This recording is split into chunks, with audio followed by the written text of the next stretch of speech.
Yo, what's good with y'all, man? Hope you're doing well and having a phenomenal week. So today, I was just feeling like doing a reaction. I came across this video the other day by Mark Manson, and it is titled "I Cured Her Anxiety in 2 weeks," something like that. I watched like the first minute of it. I'm like, yo, this is intriguing premise and concept for a video. I just wanted to bring it to y'all. You know what I'm saying? And also, like, look, y'all, I already have spent, still to do today, spend more time watching YouTube videos, and you know, I feel like I could cut back. Let's just say that. And so I feel like if I'm gonna be watching something, might as well give y'all a little reaction. Not that every single time I watch something it's gonna be a reaction or productive, but I'm just saying, like, anyways, yeah, let's get this rolling. This looked really intriguing. So the video, the original link will be in the description. You know, shouts out to the original creator, because this ain't my original content. I'm just saying, like, you know what I'm saying, go over there, show love. All right, let's get this rolling. What would you do if someone offered you $10,000 to do whatever it takes to overcome your social anxiety? Could you do it? Would you even know where to start? Good questions. I decided to find out. Who came up with the money in a briefcase? Somewhere in this courtyard right now, there's somebody from Saskatoon, Canada. You need to find them and meet them. Okay, so this is about where I stopped. I'm like, yo, this is a freaking dope idea. He's like, anywhere in this courtyard, just go find this person. You get $10,000. So you have to step out of your comfort zone. You know what I'm saying? You want to make the money, but it's like, I guess I will start looking for the people that are sitting or just standing, you know what I'm saying, in one spot, and hope for the best. But it can be anybody, so it's like you have to go spark up random conversations and get over that. It's great. It's genius. Okay. This is Melinda. She laughs when she's anxious. And that's the thing. She's always anxious. Yeah, there you go. All right, Mark, let's go. You're on your Now own. I'm on my own? Oh, shit. But this is where I stopped. Melinda has struggled with social anxiety all of her life. It just feels like an overwhelming buildup of emotion and feeling completely out of control of my circumstance. Nothing she has ever tried has worked. Been there. I've tried therapy, medication, many other different things, and I'm still just anxious. I've been working with people. You know, to be fair, sometimes I feel like I still do face that myself. Like, let's be real. Like, certain things do still bring out some anxiety for your boy. And writing about anxiety for the past 15 years. So when Melinda came to me for help, I decided to try something completely unconventional. That's probably why this called to me. I came up with 5 social challenges that will take Melinda across Southern California over 2 weeks. These 5 challenges embody the 5 principles to overcoming social anxiety. By learning and practicing these principles, anyone... All right, what do we got here? We got desensitization, curiosity, humor, vulnerability, authenticity. Got you. So these are 5 things to help you get over social anxiety. The vulnerability and authenticity, yeah, I definitely get those. Cause like, oftentimes we're scared to, or hesitant, reluctant, whatever, to show our true selves, to let other people just see us. You know what I'm saying? We don't want to be in the spotlight. We don't want to draw attention to ourselves and things of that nature. So yeah, trying to slip into the shadows and minimize our presence at times, right? And all these things, vulnerability, authenticity, humor, for sure, kind of those things draw people in. And so I can see why that's a thing. Curiosity, yeah, I guess, yeah. There's been times when like when I was trying to overcome my anxiety and whatnot, where I'd just be, say I'm riding my board around downtown, if I had the impulse to speak to somebody, then I'm like, all right, just do it, you know what I'm saying? Instead of my natural tendency, which I do oftentimes still, like, instead of getting in my head and like overthinking the process of like, all right, what do I say? How do I even start this conversation? You know, all that stuff. And then, yeah, I remember times where I just, if the impulse came, like, all right, you got to do it now, and just go for it. And one of the best ways to do that is just by being curious. You know what I'm saying? Just ask people what they're up to, what they got going on. Just be curious about who it is that you're talking to. Ask questions. That help to get through some of those situations, and don't be worried about like where it goes or the end result. You know what I'm saying? Just do it to challenge yourself and to put yourself in that situation to see what comes of it. Anyways, the desensitization, I don't really understand that one though. Can overcome their fear of socializing, no matter how deep-rooted it is. The catch is that these challenges are totally awkward and uncomfortable, especially for someone like Melinda. And that's why, to make sure she actually does them, if you complete the entire scavenger hunt, you'll get $10,000. I thought it was a challenge. This is nuts. But first, she needs to find this guy from Saskatoon. 10 bands though, you know what I'm saying? Oh, we already know who it is. That looks like freaking Dr. K. Do y'all know who that is? Oh my gosh, that's hilarious. What was I about to say? I was about to say, but yeah, you get 10,000 and you get to overcome like some fear. Or she's. Let me stop talking, bro. If you've ever dreamed of owning an apartment complex and you live near one of these cities, then you've got to see the same ad that I. She's nervous.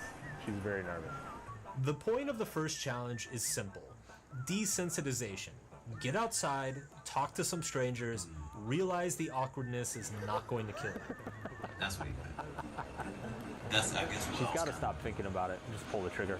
Even when it was like someone I was interested in, you know what I'm saying? That I guess that comes down under the desensitization category, and like just shoot shot, shit like that. This is going to take forever.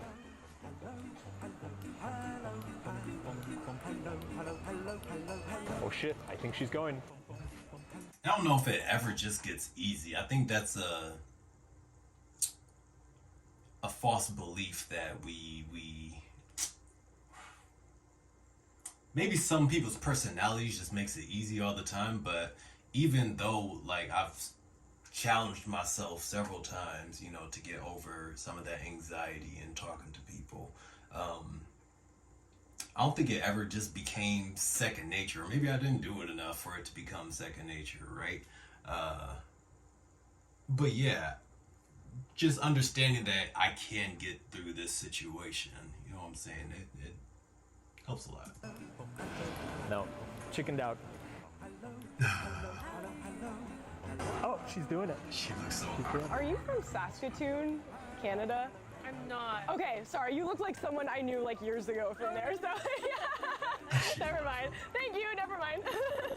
One down, like Are you from 30 more to go. That's You a look so crazy one. familiar. Yeah, are you from Saskatoon by chance, Canada? I was on a trip there years ago and like ran into someone who looked exactly like you. I was like, is that the same person? Sorry about that. She keeps Is she on her apologizing, that's phone? fine. Oh my god. Wait, what's it say up here? It shows the awkward chick over explaining. And awkward laughing, yeah. And the apologizing, I would have put that up there too. But over explaining, I probably do that. I don't know if that's an anxiety thing. I just be doing it. I'm doing it right now, honestly. Pretending to be on her phone. Yeah. Talking to, It's making me feel bad. talking to nobody.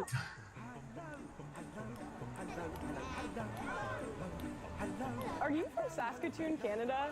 Yeah. Okay. Iran. Oh, Iran, yes. Sorry about that. So nice to meet you. Are you guys from Saskatoon by chance? Like Canada? Okay. that's one thing I've noticed about people too. This is like a completely side note. We're not gonna get through this video. That's one thing I've noticed with just people in general. I remember I was in the store not in the store, I was at a restaurant the other day, and this girl was sitting down at her table in her booth, right? I'm walking by, I accidentally bumped her somehow. I think I hit her like ponytail or something, which is sticking off to the side. And she apologized to me. She was like, "Oh, sorry." I was like, "Oh no, that was my bad." But a lot of people just be apologizing for just being present and taking up space, and like she wasn't in the wrong at all. But it's just funny how we do that sometimes. Oh shit, she's walking towards him. She's walking towards him. I'm so sorry, dude. I feel like are you from Saskatoon, Canada? Yes, I am. Are you? Yes. Oh my goodness. You did it. He looks so red I in the was face. like, please let this be the first. She is so red in the face. The cure to anxiety is not courage, but curiosity. When you train yourself to be curious about others and new activities, you remove the constant focus away from yourself, and you create opportunities to learn about others. We're gonna make holiday. Let me write that one down. So, okay, he said curious about others. That's kind of what I was saying in the beginning, but the curiosity kind of gave it away. Curious about others, yes. We are like, when we focus on ourselves and our own body and how, like, you know what I'm saying? That's where a lot of the anxiety comes from. How are people perceiving me? What am I looking like? You know, all those things. When we get What do I do anxious, with we my tend hands? to kind of start word vomiting. I'm aware. Start at like level 2 or He's 4. like, I did level 4. I did level 4. Throughout the day, Melinda and I spent hours with various instructors. Oh no. And as time went on, she slowly got better at asking them questions about themselves and their craft. What's your favorite thing to bake? Do you do other kinds of art? Do you know the name of the one in Hawaii? The more questions she asked, the more you could see her taking the pressure off of herself. Do you ever watch The Great British Bake Off? So how do you keep it moist? How many layers are in a croissant? How long does it take you to make a How bowl? do you And so keep how it big is moist? that gonna get? What am I even afraid of? And as Melinda found out, the more you focus on someone else, the quicker you keep it find moist, common alright. ground with that person. I have a lot of Hi, I'm Quentin from Blackmagic Design, and I'd like to introduce you to DaVinci Resolve. If you're still paying for video editing software, then now's the time to change. DaVinci Resolve is the same tool used in most Hollywood films, so you learn professional skills. These are the, you know what I'm saying, the good questions that you want to ask. Change to anxiety and find that it's really helpful to be tactile and have muscle memory. Feels really good and safe. It's very grounded. You feel like, okay, like this is something that I can focus on and not be so in your head. Yeah.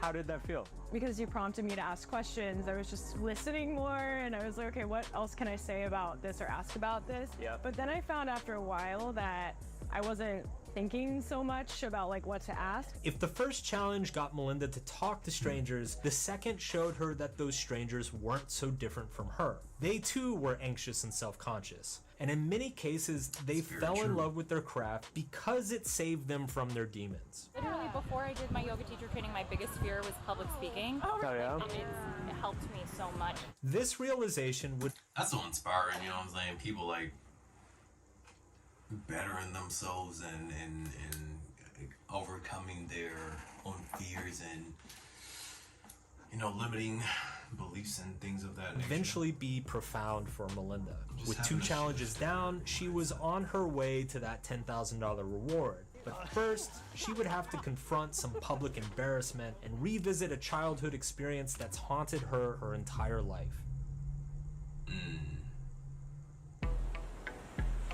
This one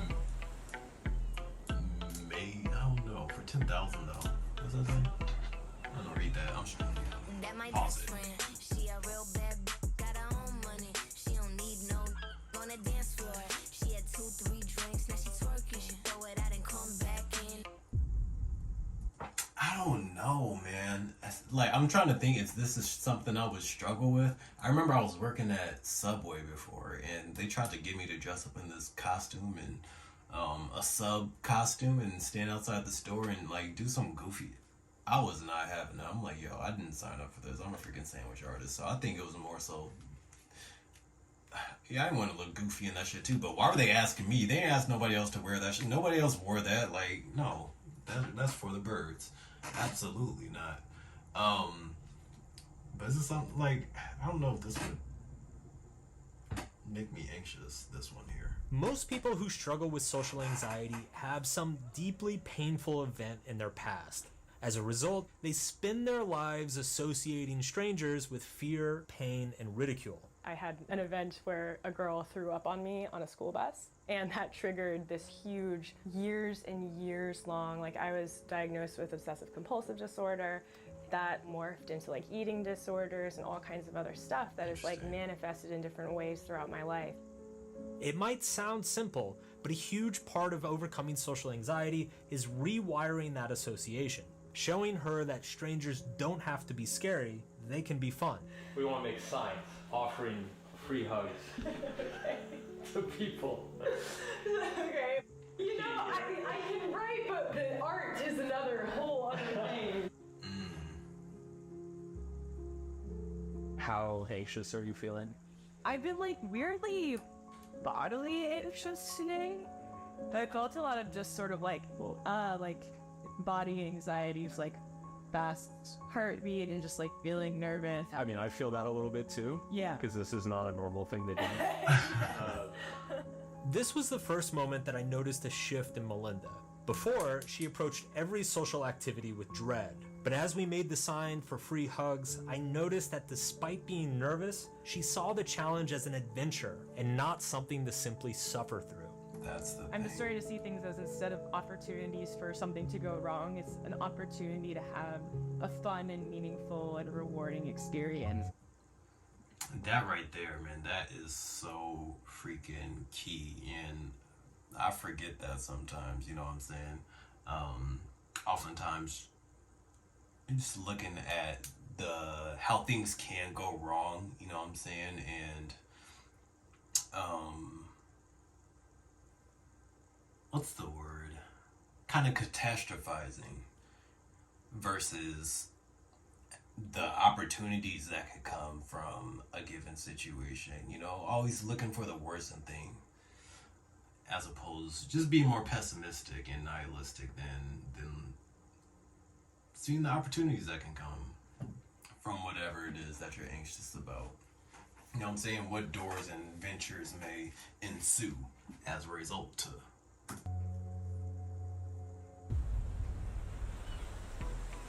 My head is too I think having somebody like that can push you out of your comfort zone too, friends, family members, whatever, that's, have people around you like that, you know what I'm saying, that challenge you in that kind of way, and be mindful not to just, for it to not be a peer pressure thing, I'd say as well. Oh my god. Live your life, dude. That my best friend, she a real bad got her own money. She don't need no on the dance floor. She had 2-3 drinks, now she twerking, she throw it out and come. That is true. See, like, bruh, I be discrediting myself sometimes. I need to work on that, okay?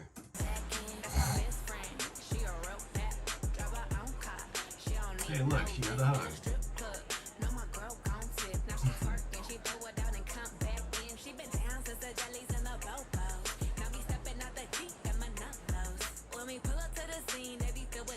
And the crazy thing is, like, another crazy thing is it's so often it's so often your outlook and your approach to a situation that can kind of determine the outcome. Because if you're over, like, you can still get hugs, but I don't know, just your energy about a certain situation. I don't know how to explain it right now. All right, keep pushing. That was actually really fun. I was nervous as we were walking, just because like a lot of people were looking at us. But once we started getting hugs from people, it was really nice. It's just good vibes. Yeah. Isn't it one of those things that you feel stupid for being nervous about? Yes. Like, you're just like, wow, people are Yes, cool. definitely. Like, it's fun. I've not laughed so hard, and like just how happy it made people. Yeah. It was just amazing. As we talked in the car afterward, Melinda's entire demeanor had changed. There was a joy that had never been there before. Instead of talking of her anxiety in terms of suffering, she was talking about it in terms of excitement and humor. And what most people don't get is that this is what getting over anxiety actually looks like. It's not getting rid of the anxiety, it's learning to play with it. She seemed to be getting it. But if she was going to complete the last 2 challenges and win the $10,000, I knew that Melinda wouldn't be laughing for very long. Good for her, though. There's a beautiful concept in social psychology that I call the going first principle. It's simple. When 2 people are talking, whatever one person is willing to express or disclose about themselves, the other will then feel free to express or disclose in return. It's this disclosure that then creates a sense of friendship and intimacy. For people with... I like that. I'm gonna write lead. Not even lead, just maybe take initiative. I've noticed that for myself, like, and I've expressed this to some friends, and it was just this past Saturday, this past weekend. I was talking to a friend, and he was opening up to me about some stuff that he was struggling with, and I started by, just being curious, like, hey, what's going on in your life? Asking questions, because I remember the last time we spoke, he said he was dealing with some things, so I brought it back up, like, how is this situation going for you? What's going on? And, he let me in a lot to what he was struggling with. And ultimately, towards the end of that conversation, I was able to give him, just some of my thoughts. I don't know if I call it advice, but he took it as that, and was able to give him some words of affirmation, and it really helped him kind of shift his perspective. But it helped me to be able to like open up and be like, hey, this is kind of what I'm struggling with and going through myself, you know what I'm saying? And I could tell that I was being more vulnerable and share more because he kind of opened up that door for opportunity. And I expressed that to him. I'm like, yo, I appreciate you.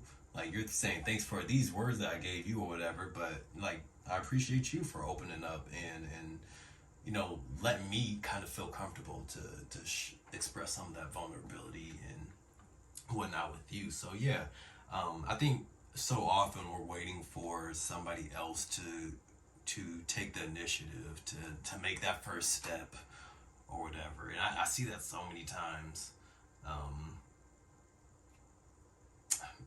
I see that very often, and yeah, kind of just take the lead, or if there's a certain outcome you want, be the type of person to kind of cultivate that, you know what I'm saying? Bring that into the world first, and it might be reflected back to you. Social anxiety like Melinda, they often spend their entire lives waiting for other people to go first, to give them permission to express the things that they think and feel. For this next challenge, I put Melinda in a room with strangers. That's such a struggle for me. That's probably one of the biggest struggles out of all of these is like the whole vulnerability tip. Y'all might not get that from these videos, but like in my day-to-day life, yeah, that's something that's working on it. And through prompts written on note cards, forced her to go first with them. Oh man.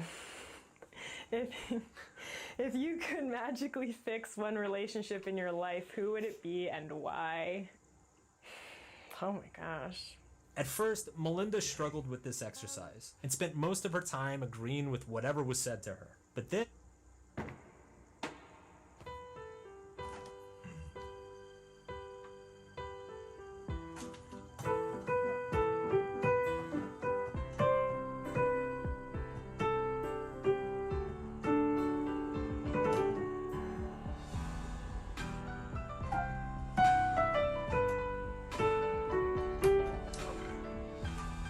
she sat down with Rick. Hi. Hi. And after a little initial small talk, She finally took the leap and went first, and something incredible happened. I wouldn't say that I was addicted to alcohol in any way, but I heavily relied on it, and it was this sort of thorn in my side for most of my adult life, where I felt like I couldn't function socially without it at all. And so I think I quit like a year and a half ago almost. And yeah, That's cool. Yeah, it was a big deal for me, and out of that came so much emotion, just like because it was all there. Like I had nothing to numb it with at all anymore. I was just dulling that down, like, you know, whacking it with a hammer, like whack-a-mole for years. It's a very strange feeling to actually feel like you're alone with yourself always, you know, and with no numbing. What about you? That's like What about you? Like, that's a crazy way to just flip that. Yeah, these are my deepest, darkest struggles. So, how are you doing, though? You know what I'm saying? But good for her, though. I'm sure that was very challenging to admit. What does he have to say? I mean, it's a far longer conversation. We probably have time for it. But the bottom line is, you know, I have a history of drug addiction. I have a history of homelessness. I have a history of trauma, emotional trauma. But I'm also a parent. You know, I'm a dog lover, I'm an animal lover. I'm like, I have both sides of that spectrum of light and dark, like swimming around inside of me, you know. And from my experience, you know, it's good to be heard. It's good to be seen because you feel invisible, Yeah, you know? all the time. And just real simple, like conversation can really do a lot. It really can do a lot. Yeah. You really can, man. And going back to that conversation I was having with a friend, I was saying, like, one of my reasons for struggling sometimes to let people know what it is that I'm dealing with, because I've always been the type of person, I'll deal with it, I'll just keep it pushing, you know, I'll figure it out type shit, was that, like, yo, at the end of the day, I know that they can't really change my situation. You know, after this conversation, I'm going to go right back to it, whatever it is I was dealing with, but to see kind of real time, how I was able to help him and how he was kind of able to help me just from talking about it. You know what I'm saying? That was very, very beneficial. So yeah, just talking to people and people that you're comfortable with and sharing some of those things. And you know what I'm saying? It's hard, but that's the only way you'll actually be able to be seen, kind of going off what they're saying and understood. Absolutely. Well, I went there. That's incredible. Thank you for sharing that. Thanks for asking. Yeah, that's really a vulnerable thing and just really powerful to hear that. For the final, I would have tried to give a better response personally, but you know, sometimes it's like, you know, just getting it out there. You know? challenge, Anyway. and for $10,000, I surprised Melinda with something that just 2 weeks ago, she never would have imagined herself capable of doing. When I say What's better up, response, guys? Fancy seeing you here. How are ya? Good, how are Good to see you. Looking back over our time together, I kind felt of that she was touching ready. on some of the stuff that I he think was she actually felt it too. speaking. Some of the speaking points to be like, yeah, so he can know that he was heard. So you just spent about 2 hours revealing every detail of your Every life. detail of my private life. What changed in this whole experiment for me is, in my mind, I always equated being social with just fear and dread, and I always saw it as a test. It was always, am I saying the right thing? What's the right thing to say here? And it's all about me. Wow, that's crazy. I didn't see it as an opportunity to give someone the gift to share their story and to share, you know, who they are. If you had to guess what's happening. I have guessed so many things. I was thinking Freedom. Freedom is why I love doing apartment deals, just like the one you're seeing on the screen now. $10,000 to go on a And the trip good though, news is and that I'm not special. challenge when you meet me, you'll yourself. understand that you probably like a weird like speed dating type of thing where I'm like talking to random people around like some kind of a restaurant or some kind of buffet event, karaoke. When we started this, Wait, what did she say? Happening. I have guessed so many things. I was thinking like a weird, like, the next vent one, karaoke. When we started this, you were visibly like. And as we've gone along, you can see visually watching it, you have relaxed so much. You're having fun. Yeah.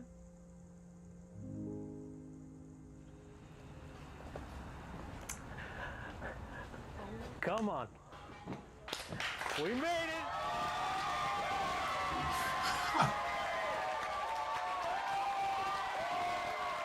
Now give a presentation on the past 2 weeks, like impromptu.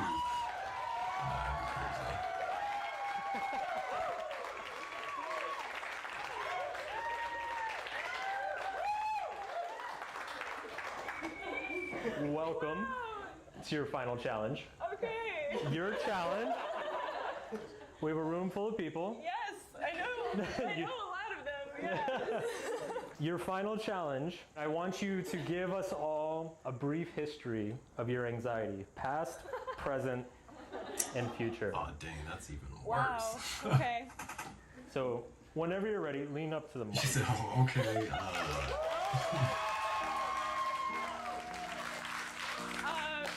This is not anything that I expected. So, thank you all for being here and hearing a brief history of my anxious past, present, and future. I said something recently about how I came out of the womb anxious. There's this amazing classic picture of me at an airport. I look so upset, and that's basically like been me ever since I can remember. I was like diagnosed with obsessive compulsive disorder in 5th grade, put on Paxil, Prozac, every like medication under the sun.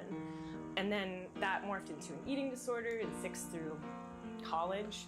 And then that morphed into heavy binge drinking to deal with just being around people. Without alcohol, it's really brought into She's doing a great forefront job, by the way. how for much this to I be use that as a crutch impromptu. to Like, deal with this crippling anxiety. How confident do you feel about returning back to your regular life? I feel very confident in doing it because I've seen that I can do it. If I'm approaching a social situation and feeling anxious about something, I know what perspective to come at it from. Here's the goal, curiosity. That's your only intention for this. Like, nothing else matters. I feel like there's a couple of things that are different about this time. I feel like I've tried to get help in the past, but this time I actually really want it. And I didn't before because my fear was stronger than that curiosity and like wanting something better for myself. Man. Working.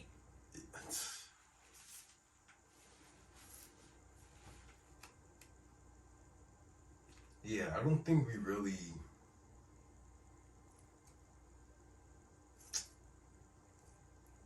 want the changes. I don't know if it's a want, but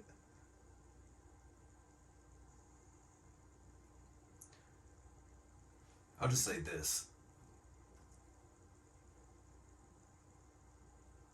What she said about the fear or whatever being more powerful, or her comfort zone being more powerful than her desire to change, man, I think that's so true. Sometimes we tell ourselves we want to do something different, we want to change certain things about ourselves, but sometimes we are stuck in our ways, or that comfort is just so much more appealing, and it's like we don't really truly want that change until we make the decision to start moving different. You know what I'm saying? I believe that's true. Not that we don't want it per se, but there's just we have to accept the fact that whatever is keeping us bound, we want that a little more than we do the change. I think. With Mark and this whole experience, he's basically helped me to shift that lens from people are scary and like I should be fearful to coming at social interactions through a lens of curiosity. Every social interaction up until recent recently has been just kind of like, how do I get through this as fast as possible? It's ruined every relationship I've ever had. And, you know, I want to keep this one. That has been a big motivator for me to get over this. And in doing that, it's been, you know, I realized, hey, this isn't just good for us, it's good for me. One of the biggest lessons I've learned is that we can't do anything on our own. And everything that we have in life is a result of other people, like every single thing. That's something that took me way too long to learn. And I'm just really grateful that I know that now. I'm grateful for every single person who has been there for me. And that's all I'll say. Good job. Shouts out to you. Let's see. Okay, that's a wrap. I have no words. Like, that was not at all. And look at that. Look how much support she's being shown. You know what I'm saying? She's not getting booed off the stage. I mean, if you boo that, that's you got some things to look at within yourself. But you know, she's being supported, and that's probably the last thing she would have expected a week ago. She's like, oh yeah. If she saw herself giving a presentation in front of people, I couldn't do it. You know what I'm saying? So many thoughts that aren't true. Since this is a YouTube show and everything, I went to a printer and got a big fucking check.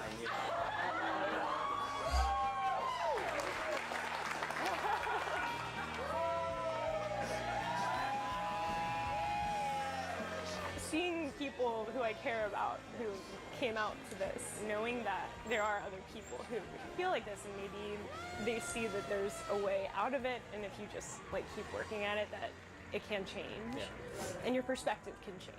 I think is what the most important thing is. Like, to me, like, I want people to know that your perspective can change.